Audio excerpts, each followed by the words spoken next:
All right, we are here, J&J News. Welcome for the Wednesday/Thursday edition. And boy, oh boy, have we got some news to cover. Josh, welcome back. Oh, it's great to be back with you, Jason. There's so much to talk about in both continents and all around the world. It's pretty incredible news out there. Well, have a look at the bottom of the screen, just for those that are just tuning in, for the headlines of the day's activities. And Josh, look, I want to touch on Australian news first, even though things are much, much bigger. And then I'm going to talk about the Clintons and almost how irrelevant it all feels at the moment, given where people have come from and where we're going. And you'll start to see, as I sort of point out the big picture, and you start to understand what Trump's really trying to do.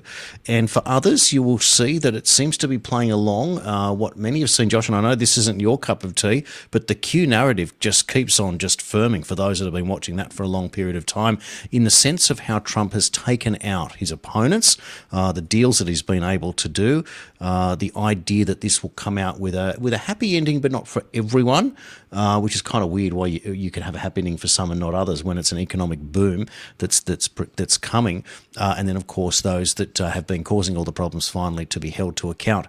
But I want to talk briefly about Australia, and I also want to talk about from an interesting perspective. I had a chat this week, a private chat with former Senator Gerard Rennick, who happens to be the head of the party that I'm involved with, where I'm a branch president in the Hunter Valley, and we had a big chat about what was happening with our party and also with the other parties.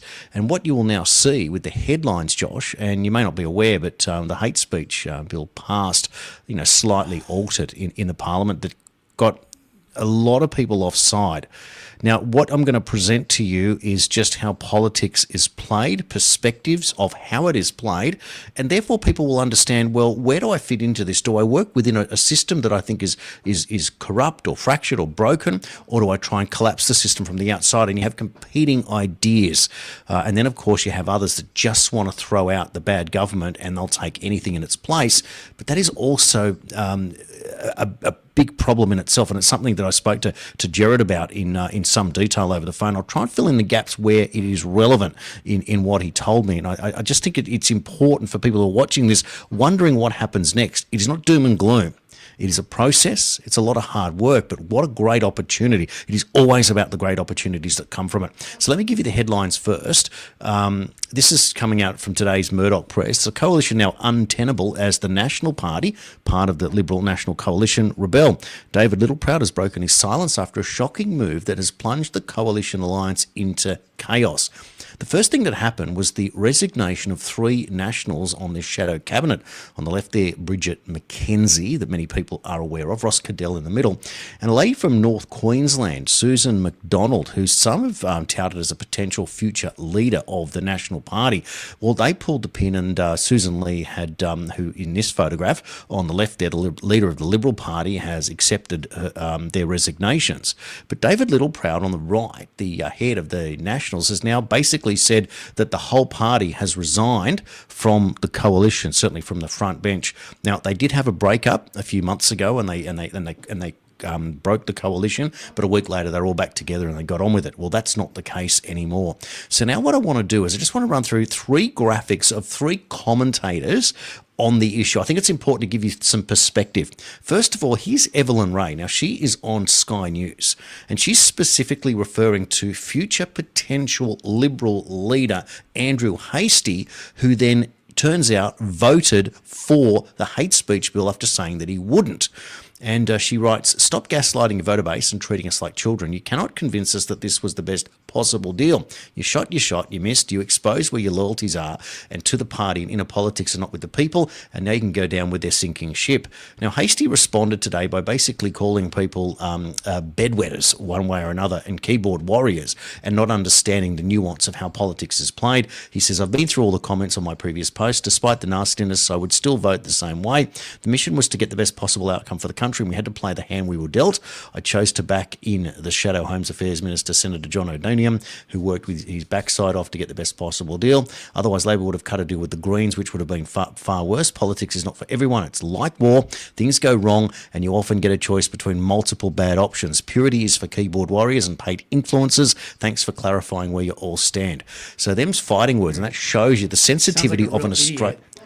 It shows you, though, the sensitivity of how Australians have to play when they don't have the power of a President Trump that way. So he's playing politics. Now, Reminds me of a guy named Rick Santorum, who ran for president many years ago.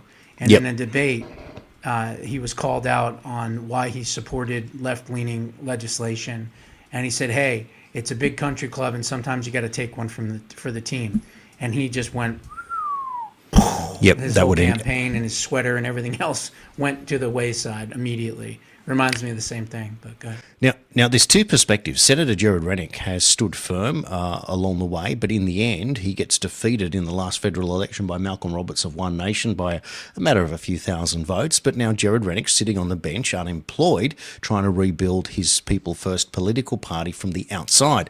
So even when you are an idealist in that sense and play a very straight bat and do things the right way, you still, if you don't get voted, you're not in Parliament, whereas Andrew Hastie still is. So which one is better? That's one for those that are watching. Now I'm going to put up Barclay McGain's comments. Barclay's the fellow I'm talking to about creating a new show together.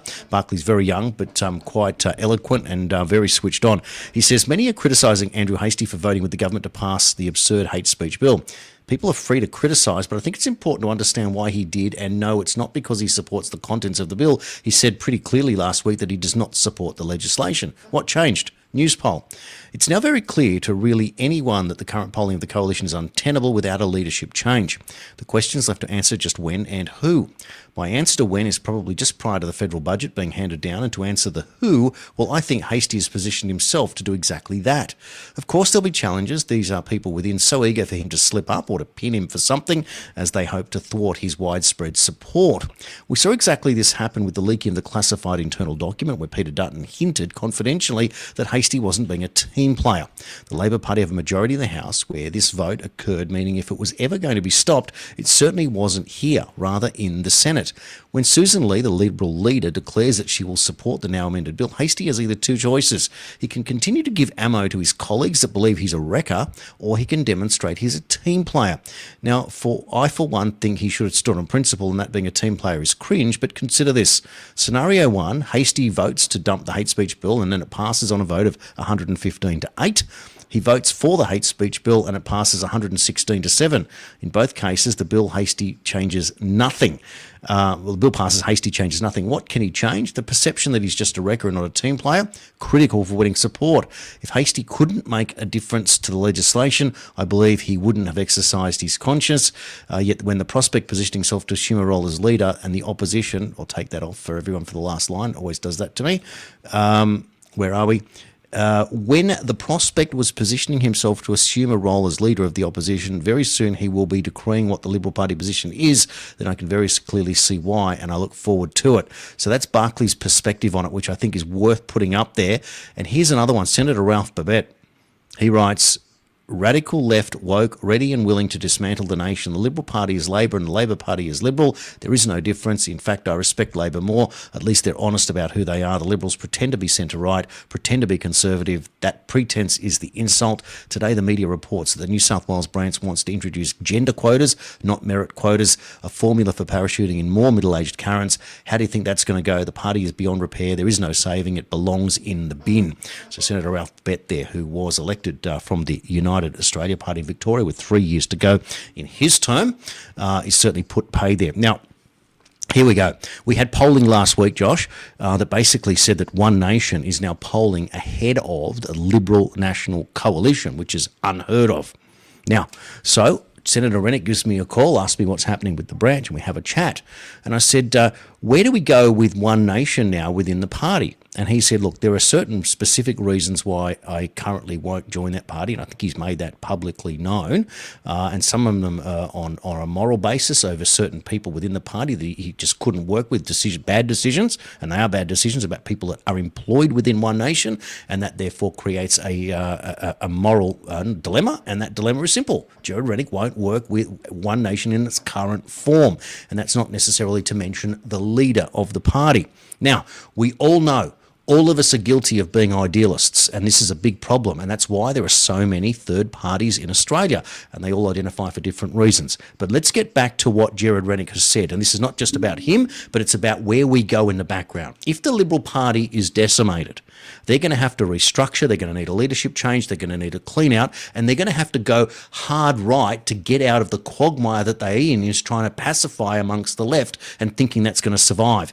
You can't join the Labor Party for the Liberal Party to survive. You've got to provide a real alternative. That's their business. Now, friends of mine who've been in the National Party are telling me that the problems within the National Party is that now with the so-called split, whatever, the first split and now into the second split, their biggest concern is their own survival and the fact that they don't know how to raise money, and the fact that they've been dining out on the coattails of the Liberal Party for so long. They're kind of subservient, and that's why they behave the way that they are. So they're going to go and have to find a whole bunch of support. Now, Liberal and Labor have caused real problems. The big wealthy people, such as the Gina Rineharts and the Clive Palmers, well, they've burnt them.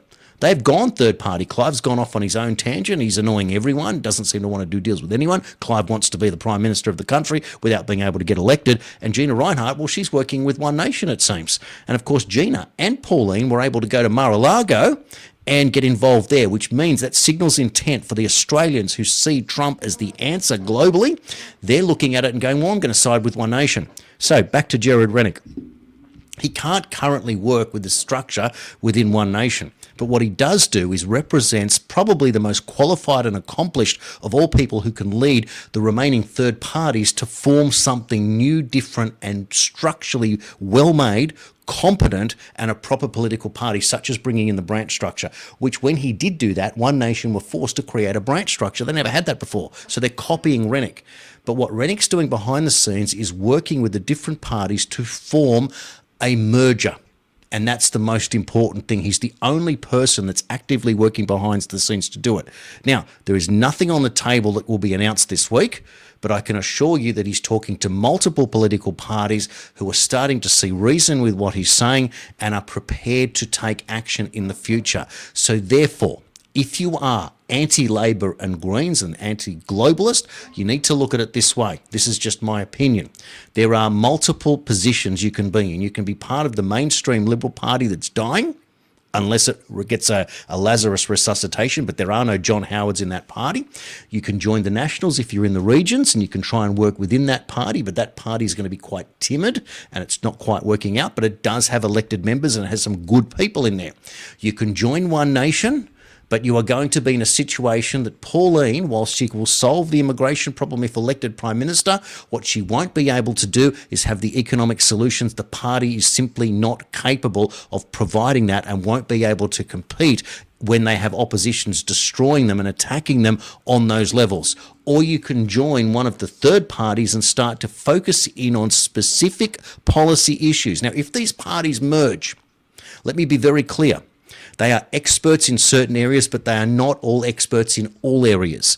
So the best way forward will be what I call the Harvey Norman franchise model when it comes to joining the third parties. For example, if a party is good on health, get them to do the health portfolio. If a party is good on banking, get them to do the banking portfolio. If a party is good on economic solutions, let them lead the economic solutions. If a party is good on justice, let them work on justice. And that way what you will do is you'll build different departments, and that's the Harvey Norman franchise model, that they work separately under one big roof. But you can't be involved with everything, and not everyone can be Prime Minister, and certainly not everyone can get elected. The purpose of joining a branch is simple.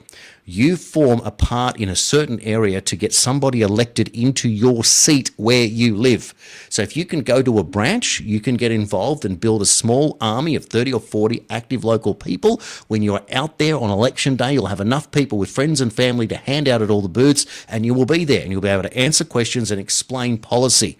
But Your job is to first service your party and then find an appropriate, really good candidate that you can stand up. And at the same time, through merger, hopefully when we get to 28, there won't be 10 or 15 candidates in the lower house in your seat. There'll be 4 or 5 or maybe even only 3, and then it becomes quite obvious in the way the preference system works. So with all of that, that's where I want to leave it for you today. There's a lot to get into. I've taken up a ton of the show, but for our Australian viewers, that's what my work has been about for a very, very long time. Josh, I'm going to throw to you now, because what I want you to do is, you don't necessarily need to comment on all that Australian stuff, but just tell me where you're seeing what's going as we get into our coverage of Davos, how you're seeing the world, maybe a 40,000 foot view from Josh.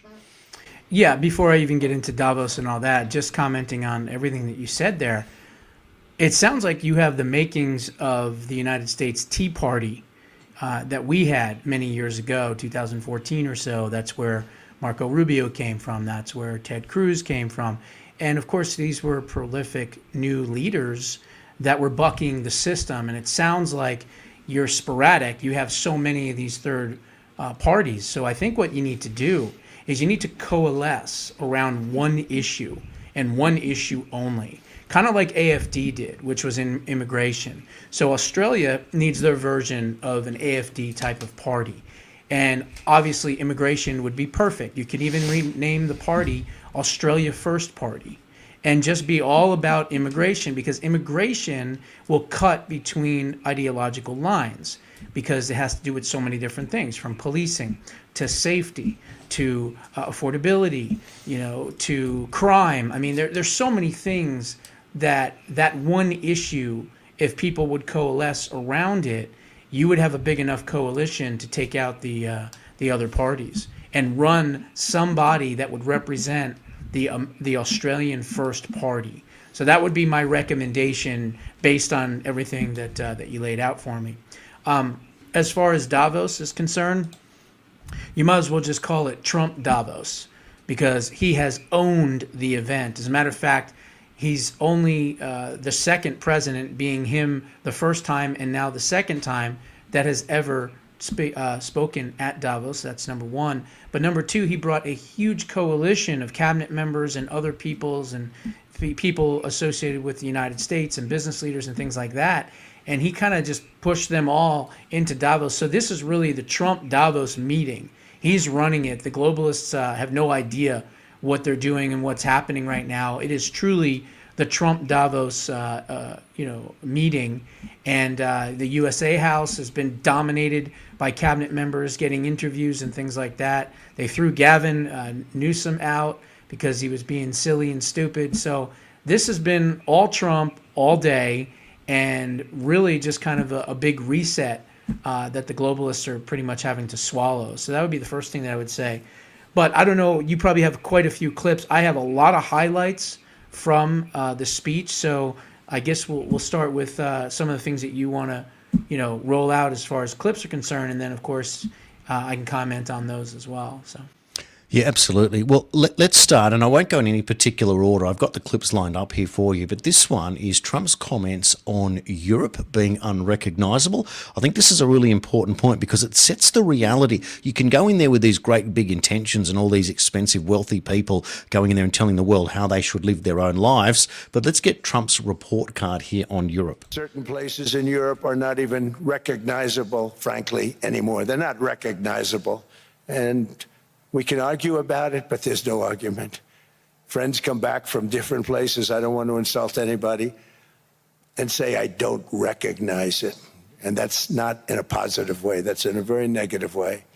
And I love Europe, and I want to see Europe go good, but it's not heading in the right direction. In recent... Josh.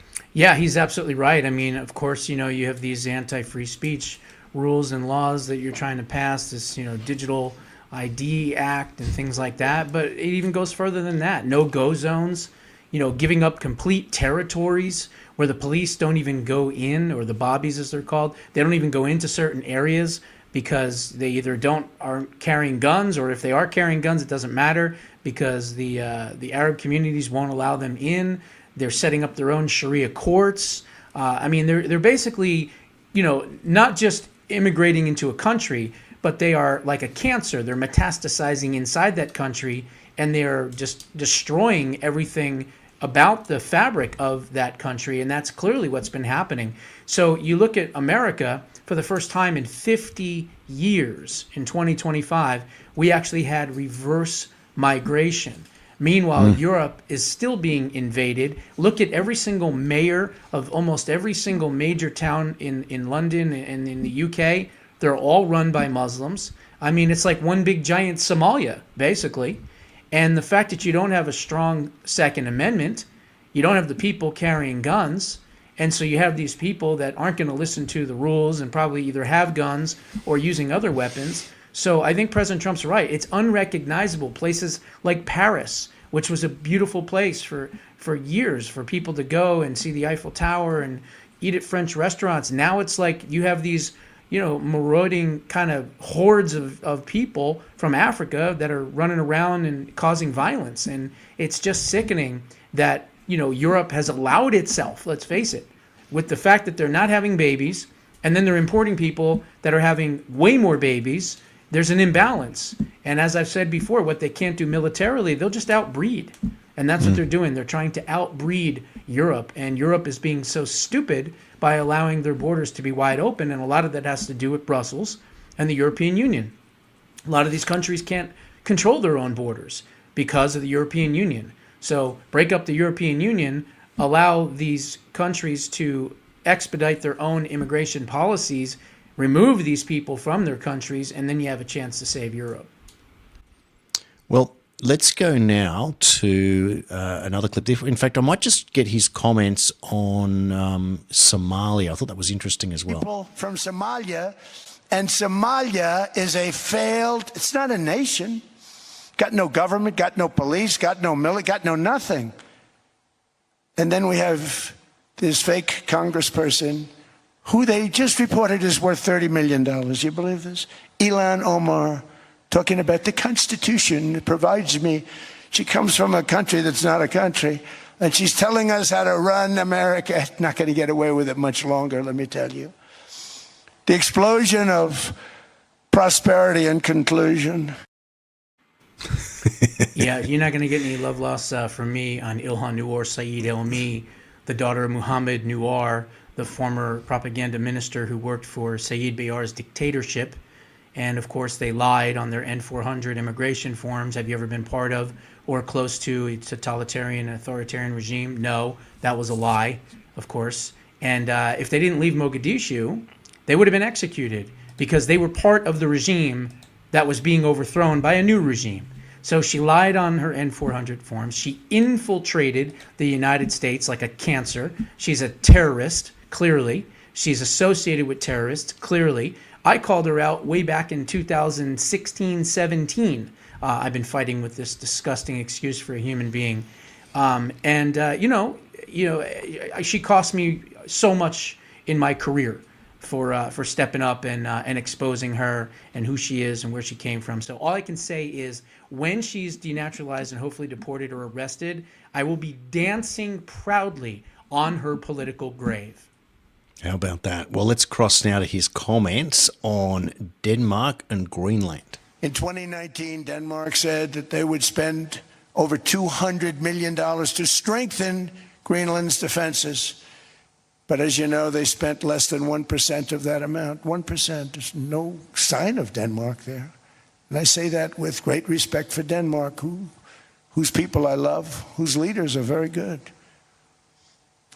It's the United States alone that can protect this giant mass of land, this giant piece of ice, develop it and improve it and make it so that it's good for Europe and safe for Europe and good for us. And that's the reason I'm seeking immediate negotiations to once again discuss the acquisition of Greenland by the United States, just as we have acquired many other territories throughout our history, as many of the European nations have. They've acquired, there's nothing wrong with it. Many of them, some went in reverse, actually, if you look. Some had great, vast, the USA gets everything we wanted, including especially real national security and international security. How so? Can you give us some details, please? Well, the deal is going to be put out pretty soon. I mean, we'll see. It's right now a little bit in progress, but pretty far along. It gets us everything we needed to get. Will the U.S. still get Greenland? Will the U.S. still get Greenland, sir? What did he say that convinced you? Say it? What did Mark Rutte said? Well, he's a great leader. I think he's fantastic. The Secretary General was representing the other side, which is really us too, because, you know, we're a very important member of NATO. I've done a lot for NATO. And it's really nice. I mean, it's a deal that everybody's very happy with. Sir, does it still include the United States having ownership of Greenland like you said you wanted? It's a long-term deal. It's the ultimate long-term deal. I think it puts everybody in a really good position, especially as it pertains to security and minerals and other minerals. Sir, how important is it for your legacy? Have you already spoken to other European leaders? Have you already spoken to other European leaders? Yes, I have. How long Which will one? the deal be, Mr. President? Infinite. Did you speak to Denmark? Did you speak to Denmark? It was infinite, Josh. Infinite, Yeah. big long-term minerals deal. Just for those that might not have been able to hear it, there wasn't quite clear. But what we saw there was the talking of Denmark, Greenland, and then the announcement that there is a big long-term deal done. Well, yeah, he did mention that Secretary General Mark Rutte and him had a good conversation, and that they have agreed upon a framework on Greenland. You know, I learned something from President Trump, and I've been wondering for weeks now on your show, on many other shows, why can't we just enact the agreement from 1951? But apparently, because it's a lease, it's not ownership. So I was always wondering, well, why can't we just, you know, secure the island like the agreement says? But what President Trump said today is, do we really want to do security on a leased, you know, property? In other words, we need to own it. We need to have ownership of it. And then he said it actually might even be illegal to enact the 1951 security agreement because we don't own Greenland, so to speak. So that was news to me. And again, it kind of answered some questions for me. And, you know, I just want to correct the record that I was under the impression because of that agreement that we could do that. And he said it's kind of a gray area is basically what he said in his speech. But he also said this. He said, you know, we've done everything for NATO, and we've always been there for NATO. But if we ever needed NATO, he doesn't think that NATO would be there for us. And he's absolutely correct. And quite frankly, if they don't do a deal in which we get a chance to have full ownership, property ownership of Greenland, he ought to just absolutely pull out of NATO and the whole thing collapses. You want to have pressure? You want to put pressure on NATO? Have the Americans pull out of it. You don't give us Greenland for our security and your security, stupid, right? Your security too, stupid. Denmark, NATO, Greenland. I mean, they're stupid. They really are stupid. Give up the rights to the country so we can protect you. You can't protect yourselves. Denmark's not going to protect yourselves. Hell, the Nazis in in the 40s almost took you over, and we pushed them back in 6 hours.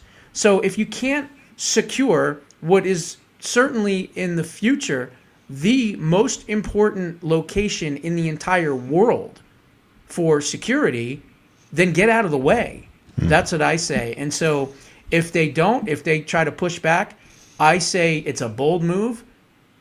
Just basically pull out of NATO. So you know what? The United States is done. We're not going to be part of NATO anymore until you allow Greenland to be under our auspices and control. A lot of Q people have been saying for a long, long time that Trump would pull out of NATO at some stage. Very interesting how these timelines converge.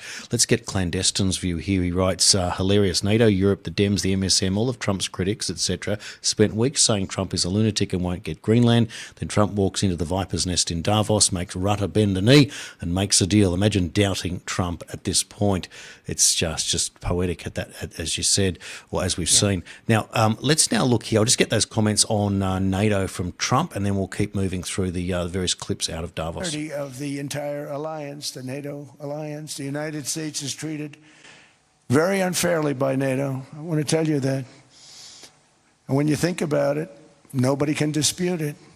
We give so much and we get so little in return. And I've been a critic of NATO for many years. And yet I've done more to help NATO than any other president by far, than any other person You wouldn't have NATO if I didn't get involved in my first term. The war with Ukraine is an example. We are thousands of miles away, separated by a giant ocean. It's a war that should have never started, and it... There you go. Comments from Trump there on NATO, Josh. Yeah, exactly as I said. I mean, without the United States, there is no NATO, let's face it. And all these countries would probably be invaded. There's a reason they haven't been invaded. It's because of the United States and our military and our might and our power. So you might as well just let daddy take care of everything, take care of the world, take care of your security, because you're obviously weak and feckless and can't do it yourselves. So you need the big bad United States of America to do it. But we have to do it on our terms, okay? We're going to build a golden dome, which is going to obviously protect the United States. It's going to protect Canada. It's going to protect Greenland. It's going to protect Denmark. I mean, these people are just stupid. What is it? Is it anti-Trump sentiment that, oh, it's because it's Trump, we don't want our security? I mean, it doesn't make any sense. So President Trump has many options here. He could do it the nice way. You know, I'm kind of surprised he said we're not going to use force. I kind of wish he didn't say that, to be honest, because you always want to use some type of threat of leverage, you know, and keep that on the table. I'm not sure why. Maybe because he knows there's an agreement in place with Mark Rutte. That's right. That is going to be happening. But, you know, I'm sure that's going to be something they're going to have to vote on, right? All the NATO nations are going to have to vote on it. So if it doesn't go through, I mean, I don't know. I would have not have taken force off the table. Instead, he should have said, if you don't do it, we're pulling out of NATO. Now, all of a sudden, everyone is scrambling because they don't have the ability to protect themselves from a China, from a Russia. I mean, look what Russia's already done, and Ukraine's not even a NATO country, right? So think about all of that. And NATO has been supporting Ukraine, even though Ukraine is not part of NATO, right? And they've been giving them money and giving them weapons and everything else. And what has that done? Russia's been crushing Ukraine. So NATO is an extremely weak, pathetic, and feckless body. And without President Trump and America, NATO would not even be a thing. So quit your whining, enjoy your wine and your cheese with that, and move out of the way and let America secure the region. Well, now what I'm going to do is going to play a clip from what I call the economic report from Davos. Then what I want to do is then turn it and to show Trump on the front foot in terms of where he's going, letting people know who's in the right and who's in the wrong, and what's happening in terms of correcting things as well. Let's take the economic report. Over the past 3 months, core inflation has been just 1.6%. Meanwhile, fourth quarter growth is projected to be 5.4%, far greater than anybody other than myself and a few others had predicted. Since the election, the stock market has set 52 all-time high records. So that's in 1 year, 52 records, adding $9 trillion in value to retirement accounts, 401ks, and people's savings. People are doing very well. They're very happy with me.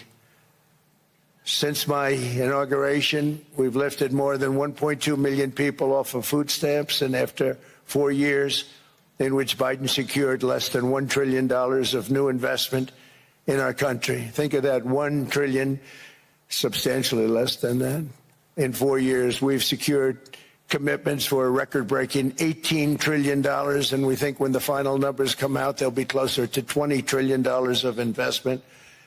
That's never been done by any country at any time, not even close. Just over 1 year ago, under the radical left Democrats, we were a dead country. Now we are the hottest country anywhere in the world. In fact, the United States economy is on pace to grow at double the rate that was projected by the IMF just last April. And with my growth and tariff policies, it should be much higher. I really believe we can be much higher than that. And this is all great news, and it's great for all nations. The USA is the economic engine on the planet, and when America booms, the entire world booms. It's been the history. When it goes bad, it goes bad. You all follow us down, and you follow us up, and we're at a point that I don't believe we've ever been. And Yeah, so I there mean, you go, Josh. That's the headline. just real Stock quick. markets to soar after Trump's Greenland backflip, as they've written it up there. But this is the point. The stock market is now booming. And we've also noticed that the gold and silver prices have fallen since he's announced that he won't be imposing the new 10% tariffs. Meanwhile, the gold and silver prices are through the roof. So those little corrections there are not as big as they seem. Well, the first thing that I was going to kind of give you as a an analogy, if you have a wheel, okay, and on that wheel there are a whole bunch of different spokes and things like that, right? And each one of those spokes is basically a country. Well, in order for that wheel to work, it needs an inner tube. It needs to be inflated, and it has to have tires. The United States is the inner tube and the tires with good tread in order to make that wheel spin for the rest of those countries. And I think it's as clear as that.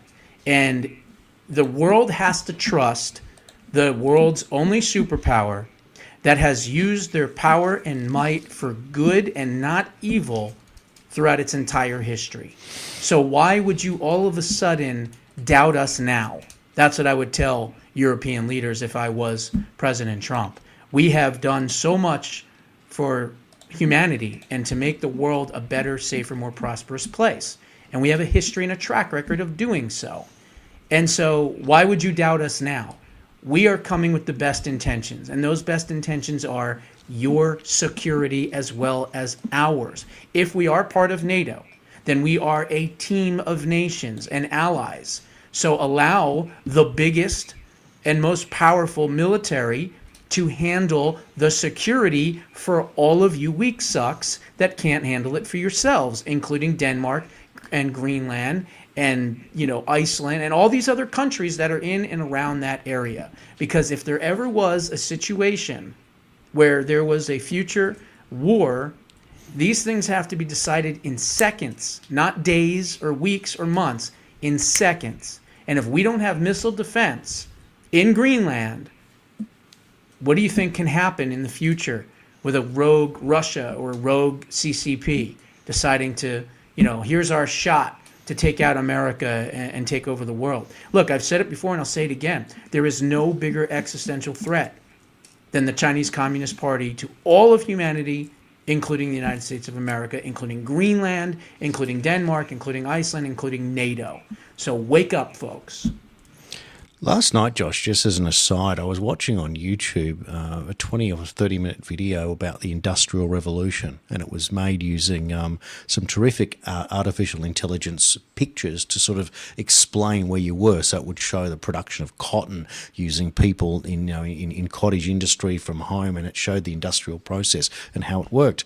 But when you consider in under 200 years how far human beings have extended, and they kind of explain that from the medieval times until the 17th or 18th century, pretty much commerce went on the same way for hundreds upon hundreds upon hundreds upon hundreds of years. And now we're growing at a rate that the artificial intelligence boom, they're talking about Agent 1 to Agent 2 to Agent 3 to Agent 4, which basically means full AI controls, will happen in the space of 2 years. And yet these things were happening over hundreds of years. So this growth of the human species in terms of technological advancement is truly exponential. But it also might explain other theories, such as that perhaps these the theories that we're not the first advanced species to be on Earth, that others may have wiped themselves out, that maybe this is the hidden pattern that history erases, that we take a long time to get there, we grow exponentially, and we wipe ourselves out in the process, and then, you know, thousands of years pass and another species is created or comes out or whatever. It's just very odd about how it's going. But when you consider that in only a couple of hundred years, we've literally gone from no electricity to doing everything by hand, but with finite supply within local community, to where we are today with this global thing, exactly how quickly it is heading. We are a juvenile species at that point. So certainly emotionally and for many other reasons, we can't quite understand. And the rate of change is incredible, and people struggling to keep up. What I want to do now is just, you've seen where he's going economically. He's trying to rebuild the world. You can create success through wealth. Wealth doesn't necessarily bring happiness, but it certainly means you can put a roof over your head and food on the table and take the wolves from the door. That's what that is about. Here he is pointing the finger at Canadian Prime Minister Mark Carney over and in related to Denmark. Have a look. All we want from Denmark for national and international security and to keep our very energetic and dangerous potential enemies at bay is this land on which we're going to build the greatest golden dome ever built. We're building a golden dome that's going to, just by its very nature, going to be defending Canada. Canada gets a lot of freebies from us, by the way. They should be grateful also, but they're not. I watched your Prime Minister yesterday. He wasn't so grateful. But they should be grateful to us. Canada lives because of the United States. Remember that, Mark, the next time you make your statements. What we did for Israel was amazing, but that's nothing compared to what we have planned for the United States, Canada, and the rest of the world. We are going to build a dome like no other. We did it for Israel. There you go. I love when he says, and Bibi, stop taking credit for it. It's our technology. I just thought that was great. But look, Mark Carney is basically those knee pads that Gavin Newsom was talking about for everyone at Davos. Well, he probably needs a golden pair of those knee pads to be given on a plush pillow to Mark Carney, because Mark Carney's knees are going to be completely worn out from servicing Xi Jinping. Okay? That's the first thing I'll say. He wants to bring the Chinese into Canada. I mean, they're already there, right? I mean, there's a lot of them there. There's already a whole bunch of businesses and things like that. And I've talked about it in my book, Preserving Liberty. We need a wall on the Canadian side, too. I mean, the Swanson section of Vermont has the most amount of people coming in. I've said this before. Why trudge through the jungles and risk your life with poisonous snakes and coyotes and drug traffickers and cartel members when you could just fly into Canada and walk across? So we need a border wall up there as well. But look, Mark Carney is an idiot, point blank, and he actually makes the other moron that's now with Katy Perry look probably even a little smart compared to this guy. But anyway, this mental midget, it's what he is, needs to watch himself too, because he's right. Canada has always benefited from the United States' might and power, and including economic power as well. You know, a long time ago, late comedian Robin Williams, truly one of the greatest, said Canada is like a loft party, a loft apartment over a really great party, is what he said. And it's true. It's true. Nothing goes on in Canada. The only province that's is worth anything is probably Alberta, right? The rest of them are either French, Canadian communists, or who knows what's going on in Victoria, British Columbia. You know, those people are just a bunch of hippie commune idiots. So there's really not much for Canada for the United States. And he's right. We are protecting Canada, and we're going to continue to protect Canada, not because we want to, but because we have to. Because they're like a little, 2-year-old redheaded stepchild that's bitching and complaining and moaning, and we have to take care of them. That's how it works. Well, what I'm going to do now is turn the page, still in Davos, but now we're talking specifically about prosecution, justice, and what he talks about signals direction. Have a look. Thousands of miles away, separated by a giant ocean. It's a war that should have never started, and it wouldn't have started if the 2020 U.S. presidential election weren't rigged. It was a rigged election. Everybody now knows that. They found out. People will soon be prosecuted for what they did. It's probably breaking news, but it should be. It was a rigged election. You can't have rigged elections. You need strong borders, strong elections, and ideally a good press. I always say it. Strong borders, strong elections, free, fair elections, and a fair media. The media is terrible. It's very crooked. It's very biased, terrible.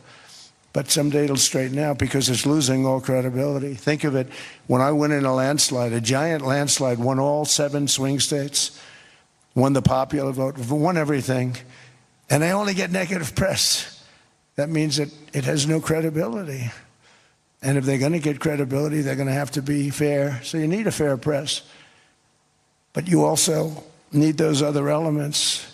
And I inherited a terrible, terrible situation If you look, the border was open, the inflation was raging, everything was bad with the United States when I came into office. But I also inherited a mess with Ukraine and Russia, something that would have never happened. And I know Putin very well. He and I would discuss Ukraine. It was the apple of his eye, but he wasn't going to do anything. I said, Vladimir, you're not doing it. He would never have done it. It was terrible what happened. I could see it happening, too. After I left, I could see it happening.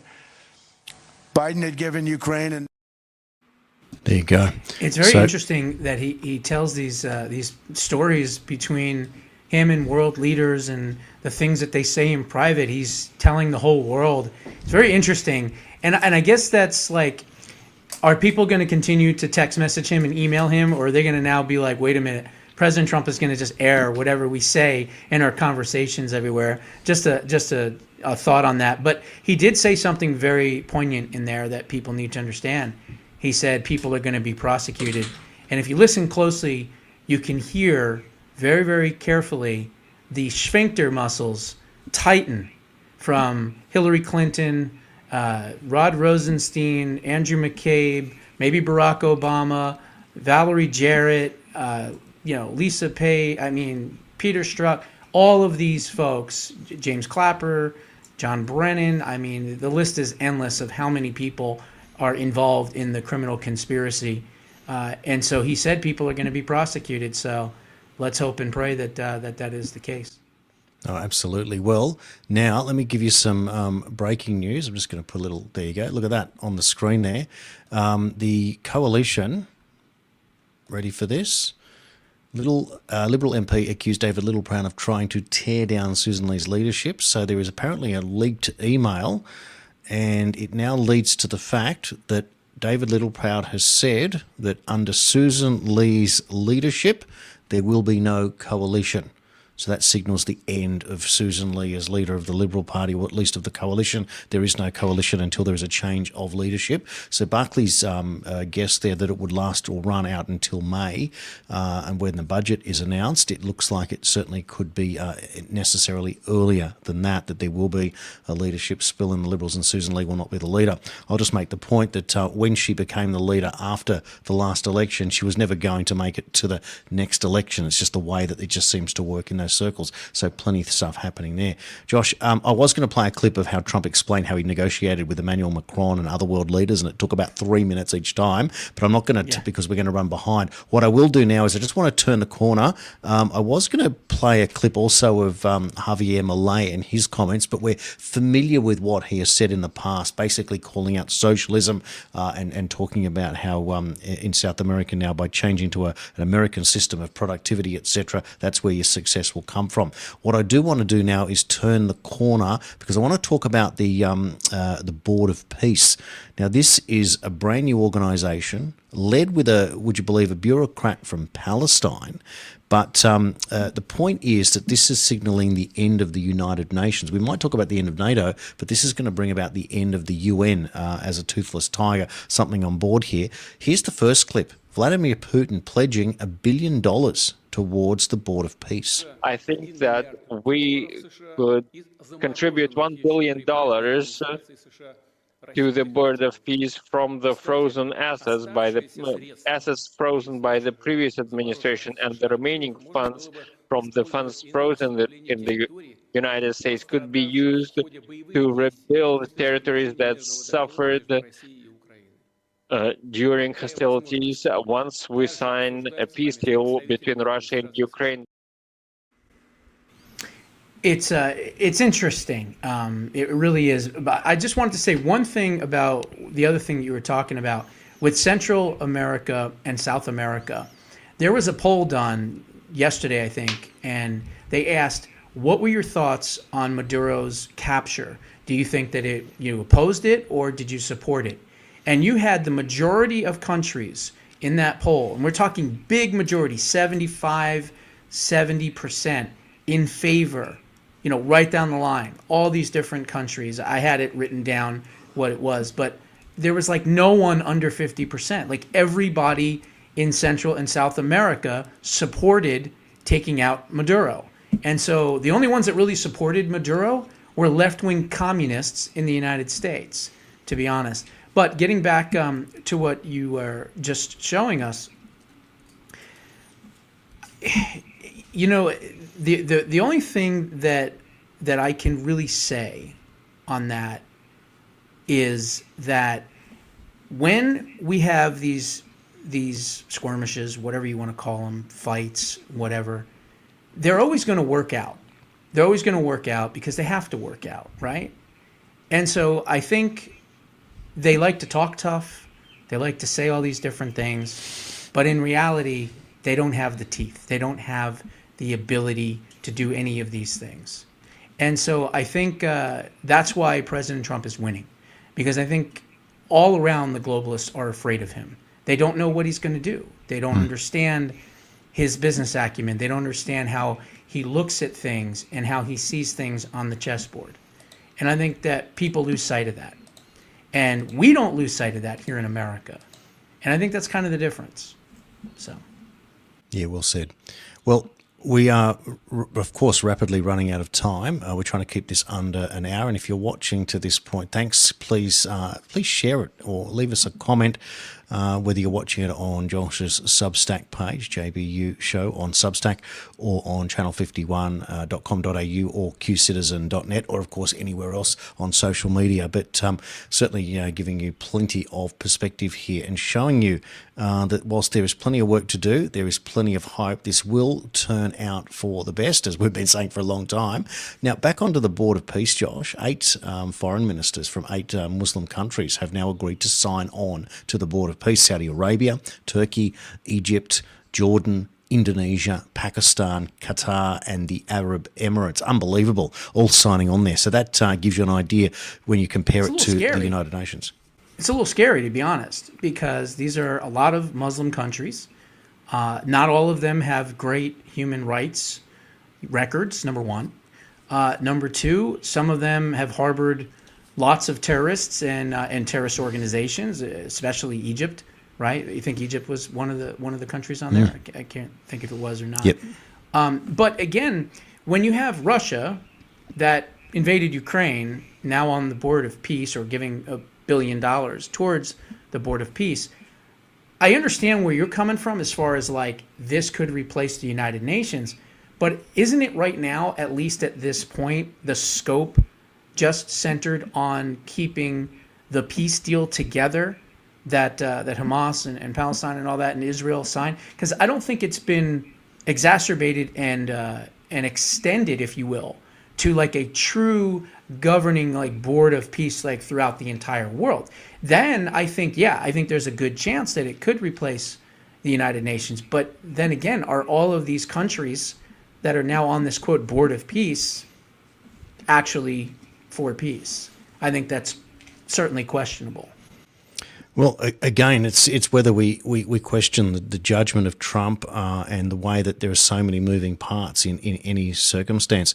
To think that what we've seen from the outside is the dismantling of terrorism, the funding of terrorism in the Middle East, the use of Israel as the only Western democracy in the region to be able to sort out the best that it can once and for all the terrorists, regardless of how the skirmishes began. That's the end-up result. Trump standing firm on the fact of the redevelopment of Gaza, standing firm on the fact that both he and Netanyahu see Iran as a direct enemy. They see it for different reasons. One, of course, is at the head of the snake of the globalists' arm to be able to dismantle the West, and others will put Israel in both camps there. You'll have those split on Israel, whether they are totally let's call it Zionist extremism, if you want. Like let's call it for that part of it. Those that consider that the state of Israel at any cost, that ultimate Machiavellian way, to those that are born in Israel and have the right to live in Israel. That's a much softer stance. To those that are Jewish that are indifferent to Israel at all altogether. So there are different tribes within that argument there.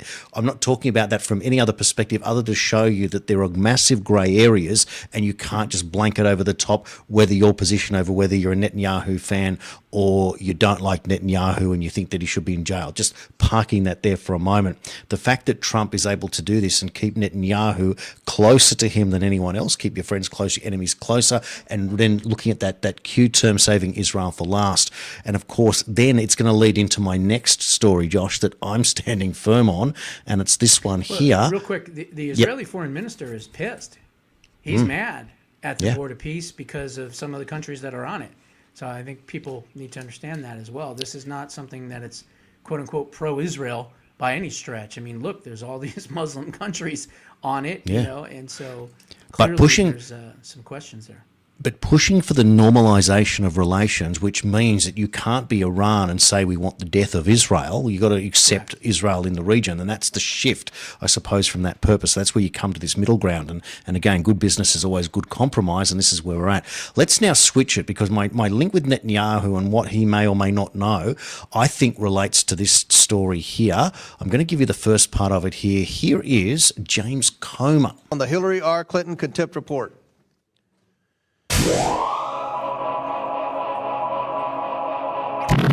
Have all members been recorded who wish to be recorded? Does any member wish to change their vote? Seeing none, the clerk will close the vote and report the vote total.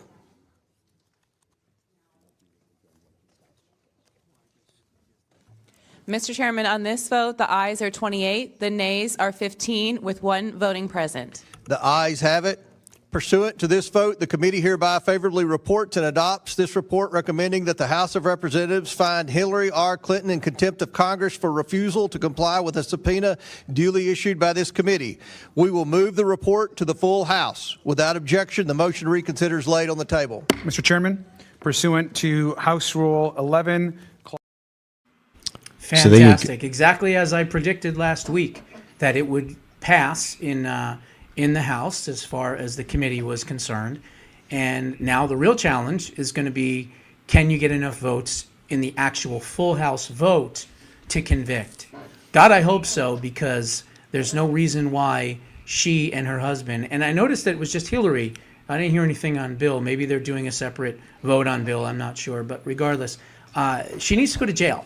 She needs to go to jail for 4 months, which is the standard operating procedure when you defy a subpoena from the House of Representatives. That's as simple as that. So she should go to 4 months, Danbury, Connecticut, where Steve Bannon was, and he taught history there for the time he was there. And then Peter Navarro, again, another one that was sent for 4 months. So these are 4-month jail sentences. Now, again, for Hillary Clinton, with the criminal conspiracy, 4 months could just be the only the beginning, because she's wrapped up in a criminal conspiracy down in Florida, and she could get convicted from that. I think that aura of the Clintons and being afraid of the Clintons and the Clinton body count and all that, I think that has dissipated considerably. I think they see them as old and frail and kind of yesterday's news, and therefore I don't believe that they're anywhere near as dangerous as maybe they once were when they were so connected within Washington. But we all know a lot of people have strangely disappeared or had 4 bullets in the back of their head and was called a suicide, right? Vince Foster. So who knows? But I'm hoping that the House, in the full vote, convicts her. Well, you can't call. To jail. Yes, well, you can't call for Trump's head and then ignore the Clintons and not play on a level playing field. Absolutely. Cameron Kasky tried it on CNN yesterday, and he then wrote today, I'd like to retract my comments from CNN last night and truly apologise. Donald Trump was obviously not involved with the giant international child sex trafficking ring where women and children were systematically raped by elites. I said that by accident and I didn't mean it. Oh yeah, sure you did.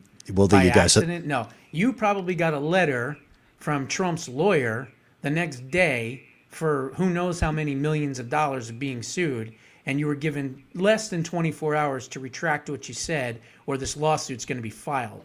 Let's get to the truth here, okay? That's more than likely what happened. Absolutely. Or CNN told him to apologize before we get sued. One or the other. happen. It certainly could be both. The letter from Bill Clinton to James Comer that suggested that he wanted to do a George Bush, Dick Cheney style of interview where no records would be kept and it would be kept behind closed doors was ultimately rejected by James Comer as well. So contempt proceedings would go there. Here's another one for you. The House Oversight Committee to depose Ghislaine Maxwell. That will be done virtually via the prison, but that's just breaking news as well. So they're not holding back. But here's where I want to go before I conclude this story, before we get to the last story, which I'll do as quickly as possible. Here is Anna Paulina Luna explaining what's actually going on with the Epstein files. And of course, it's not what you are told in the mainstream media. It's important to note that the reason why the files have been delayed in release is because of Judge Paul Engelmeyer in New York. This judge specifically ordered the SDNY to do a second review and for those documents to then be certified by U.S. Attorney Jay Clayton. So if you want to get mad at someone, look no further than Judge Paul Engelmeyer, who then also, at the same time, just denied Massey and Ro Khanna's motion to appoint a special master. So we can argue back and forth all day long about where the files. I want to see the files too. I want everyone to come in and answer questions. But look no further than this person. By the way, this person is not a Democrat or Republican. I think this person actually might be an independent.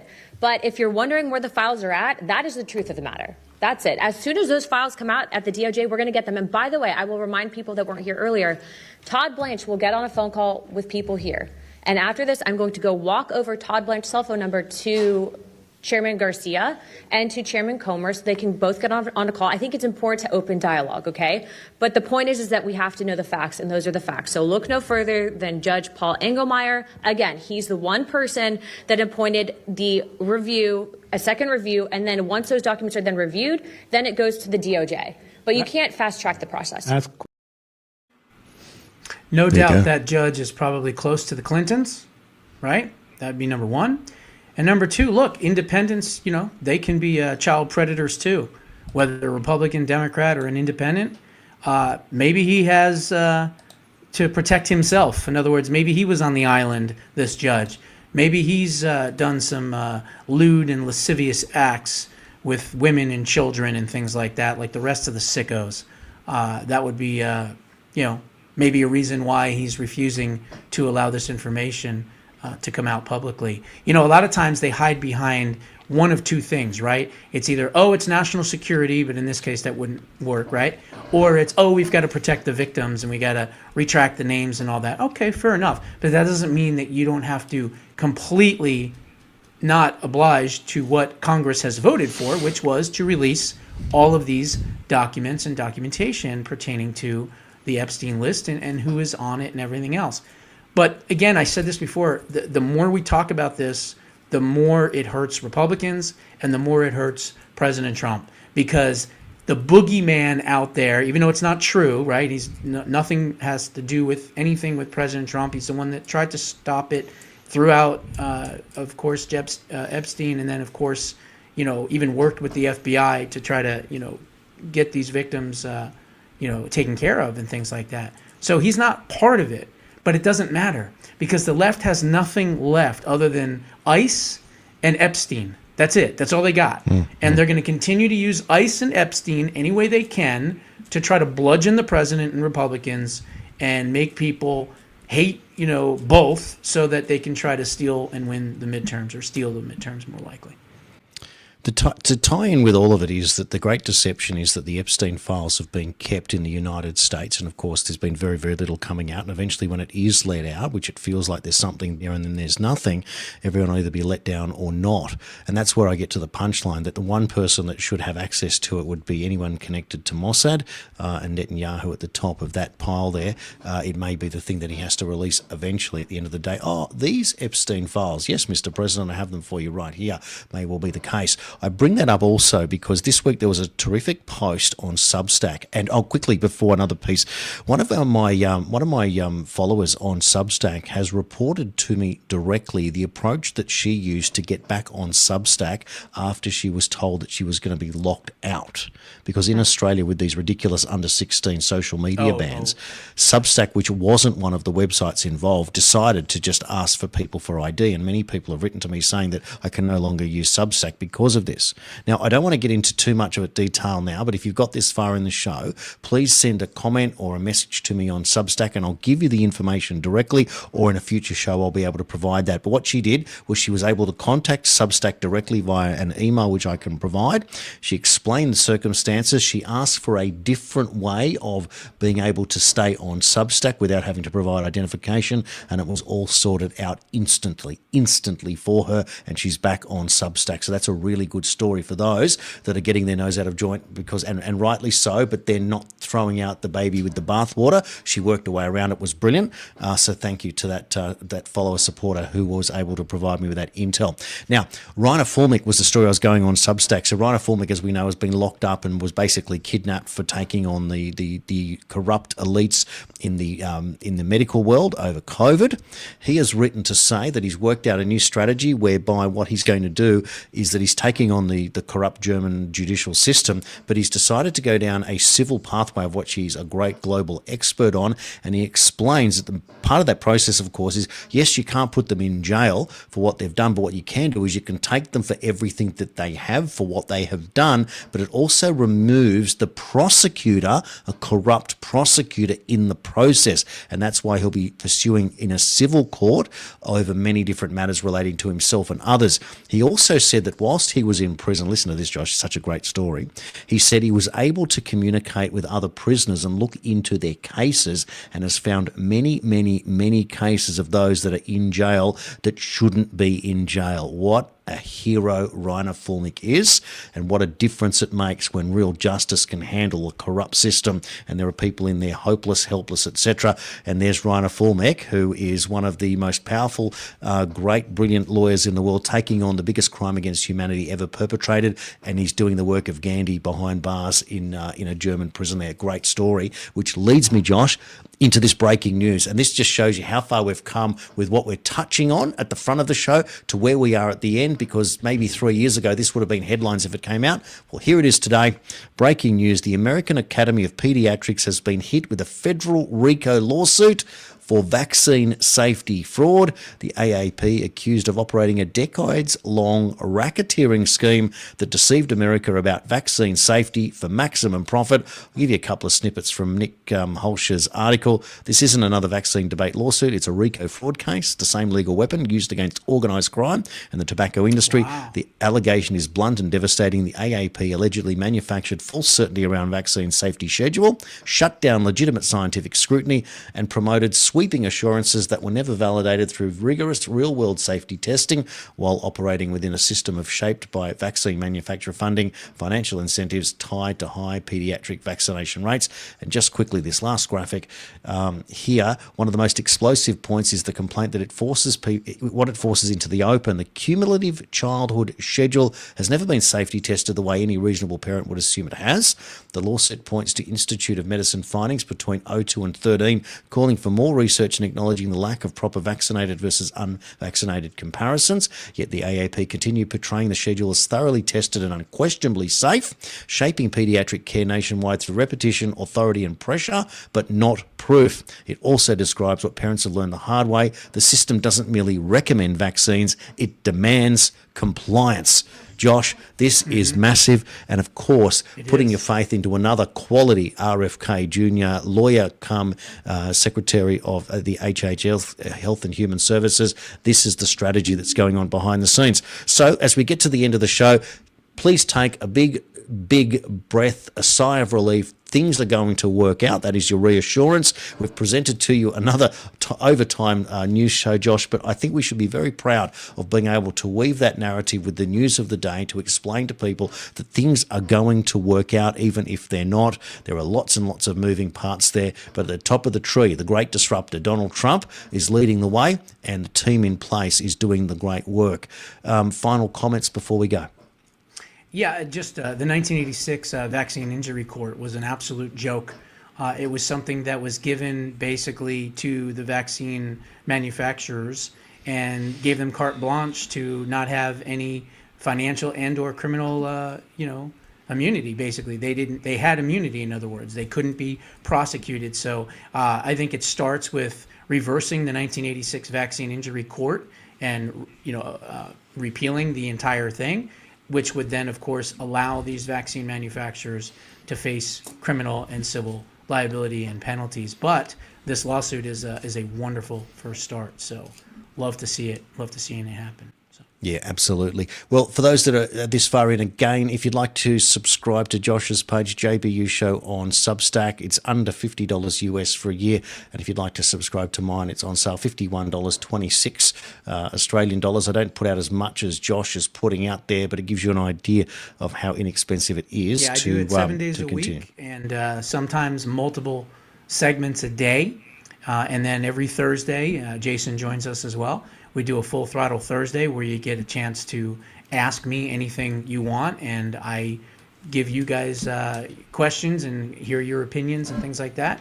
You also get a copy of my book, Preserving Liberty. You get a digital copy of it, which is like a $13 value, or you can buy it on Amazon. And I always say the same thing. The only thing missing from the amount of value in that offer is the getaway car, the ski mask, and the gun. So check it out, jbushow.substack.com. Excellent. And we will catch you for an end of week update on Josh's Saturday, my Sunday. Keep an eye out for that. Short and sweet, but that has been the bumper edition for the week. And goodness me, what a time to be alive. See you all next time. Thank you.